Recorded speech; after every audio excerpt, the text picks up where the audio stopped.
California, the golden state that's lost its luster. Years of one-party rule have left everyday taxpayers struggling. But instead of trying to improve things, the Democrat nominee for governor, Xavier Becerra, says nothing's wrong. He says he'll keep the status quo and force Californians to live amongst the chaos Gavin Newsom leaves behind. That is, unless they choose change.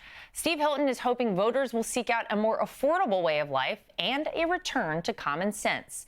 So we met up in Southern California to talk just about those plans. Steve Hilton, I'm so excited to sit down with you, and congratulations, because Thank you. You just made it through the primary and you are officially on the ticket for November here for the governor's race. People ask me, how do you feel? The number one emotion I had on election night, when it really was pretty, I mean, we were leading for most of the week after, was this sense of relief, actually, because we've been running around the state, up and down, hundreds of events, thousands of people. And the number one thing people say is, you have to win. And I just had this amazing feeling of, phew, I haven't let them down, right? We're still in the fight. Republicans, though, Steve, have not won here. I know. Since Arnold Schwarzenegger, what is it that's happening on the ground that maybe the rest of us around the country don't understand about California? The things that we see across the country, of the visible signs of the failure of this 16 years now of Democrat one-party rule, the homelessness, it's really a scandal, the homelessness. I mean, the scale of it. We saw the videos of the crime waves, you know, the smash and grab. Those things go out on the internet. People get a sense of things falling apart in California. So that's the visible part. What you don't see is the daily struggle. We're talking about hardworking, regular people with good jobs who can barely survive because the housing costs are so high, gas prices the highest in the country, electric bills more than double the national average, endless different fees and charges and gouging. You run a small business. It's a nightmare in California. The endless lawsuits, nonsense, bureaucracy. It's such a struggle. What is it that you want to do, though, as governor of this state to change all that? Well, there's a plan that I've put forward, Cal-affordable, making our state Cal-affordable. So the plan that I've announced actually today, when we're talking right now, is your first 150 grand tax-free. No state income tax. In some counties in California, the official level for low income is 100 grand. Wow. That's how expensive everything's gotten. And so that helps about 9 million Californians, takes them out of state income tax. So we're going to make sure we implement that. These simple things that just put more money in people's pockets. Well, I'm sure people are thrilled to hear about this. They're looking for relief here. But when you go around the state, and I'm sure you know this, about 1 in 5 Californians say they're undecided right now about who they're going to vote for in this governor's race. What would you say to them, either about yourself or particularly maybe your opponent, that they should know as they head towards November? Well, he is just the living embodiment of more of the same. So I'll just say, look, if you're happy with the way California's run, if you're happy with your taxes, if you're happy with the gas prices, electric bills, housing costs, the school results a disaster, the homelessness, this guy is your guy. He was asked, what grade would you give Gavin Newsom on homelessness? A. That was his answer. This guy is just, he's 36 years, a career politician in the Democrat political machine in California. He was asked, what would you change about the policies? Nothing, he said. He said, oh, it's okay, because people are still coming to Disneyland. Can't be that bad.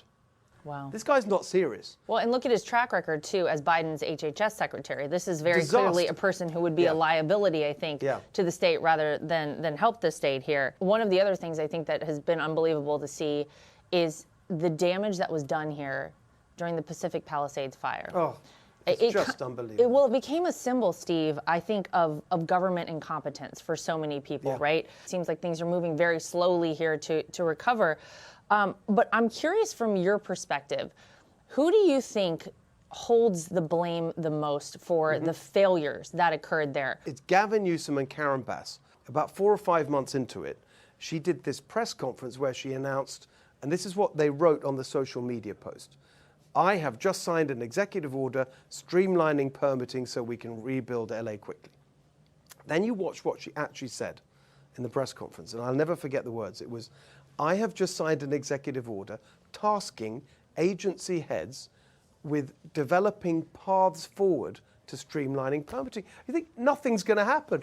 Like literally nothing's going to happen. And that's actually California in a nutshell, right? You've got these bureaucratic-minded people who think that a process is the same as a result.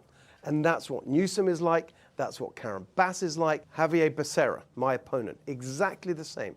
Nothing will change with these people. Governor Newsom seems to be focused elsewhere other than California. Meanwhile, Californians are dealing with some of the highest housing costs in the country, an insurance crisis, homelessness that we already talked about, obviously the fire recovery issues, and there's so many concerns here about public safety. So if Gavin Newsom is focused on Donald Trump, who is actually focused on the people here in California? Nobody. That's the point. That's why we've got to have a change. You know, you have Gavin Newsom right now who's saying the DOJ is weaponized against him, that Donald Trump doesn't want him to run for president. He should probably be focused on the state. I mean, this is what's insane. You've got a governor who's just constantly obsessed with Trump. I mean, it's like he's completely in his head. It was whistleblowers in California that led to this happening. And one part of it actually started under the Biden administration. So it's yet another example of him just, whatever it is, whatever the issue, whatever the problem, it's Trump. I know I saw one of your ex posts, a video you put out talking about how your family, your parents left a communist country so that you could have a great life, you know, when they do better for their children. So when you look around this country, Steve, and you see, and especially here in a state like California, all of these socialist, communist type policies that are being implemented, I know that must feel very personal for you. Well, it's double, actually, because you've got the real extreme version of that, which was communism in Hungary. My parents fled that, my stepfather as well, everyone. And then in England, where I grew up, you see what's happening in England right now with the socialism and what's happening with free speech. And so one of the things I often say is, apart from all these other things I'm running for governor to make sure that this state that I love does not turn into the country I left. It's amazing. Well, look, we know you've got things to do. You're very busy. You're going from this right on to your next venture, raising money, making sure you're getting out the vote here in California. So we'll be watching. I've got to show you one thing. Yes. I got to do the jacket reveal. Oh, yes.